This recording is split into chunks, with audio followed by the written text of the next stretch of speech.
මා ප්‍රේමාන්තයනේ සත්‍ය කොයිතරම් මිල අධිකද ඒවගේම බොරුව වංචාව ප්‍රෝඩාව කපටිකම කොච්චර පහද්ද ලාබද කියලා අද දවසේ සුද්දෝ සුවිශේෂය තුළ ඔබට මට ඉදිරිපත් කරනවා. වැඩි දෙයක් නෙමේ වෙන්නේ. දෙස්වාමීන් වහන්සේ උන්වහන්සේගේ පෙරමග සලසන්න එවපු ස්නාග ජුවම්මුනිතුමා බොහොම සත්‍යවාදී මනුස්සයෙක් නිසා එතුමන් හෙරෝද් රජතුමාට අභියෝග කරනවා. ඔහු තමන්ගේ සහෝදරයාගේ භාර්යාව තබා ගැනීම වරදක් බව. හැබැයි මේ හෙරෝද්ගේ අනියම් භාර්යාව ලෙහෙසියෙන් මේ වැඩේ අතාරින්නේ. තමන්ට ලැබෙන රාජකීය වරප්‍රසාද නැති වෙයි කියන බයට තමන්ගේ දියණියත් එක්ක කූට උපක්‍රමයක් යොදලා අවසානදී ස්නාගු ජුවම්මුනිතුමාව හිස ගසා මරා දෙනට තැනට පත් කරනවා. බලන්න ස්නාගු ජුවම්මුනිතුමා සත්‍යය කතා කරපු නිසා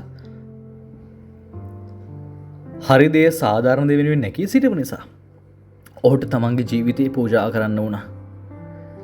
ජේසුස් ස්වාමීන් වහන්සේට මේ කාරණාව ආරංචි වෙද්දී අනිවාර්යයෙන්ම උන්වහන්සේ දැනගන්නේ නැති ස්නාගු ජුවන්තුමාට වගේම ඔය අවස්ථාව මටත් එනවා.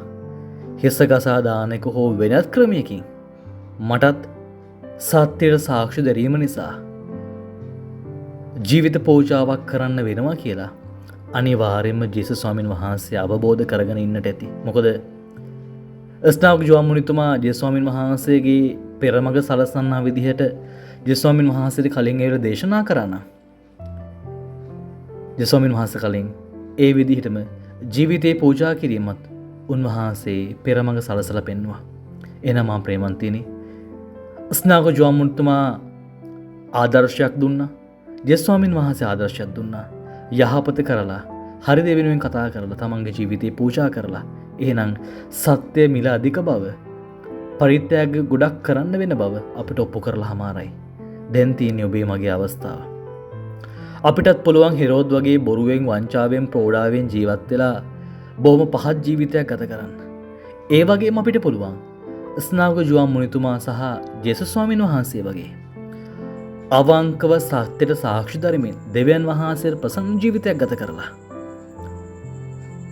මිල අධික සත්‍ය වෙනුවෙන් අපේ ජීවිතේ පූජා කරන්න. ඔබ තෝරගන්න. ඔබ බොරුකාරයෙක් වගේ ජීවිතය ගත කරනවද?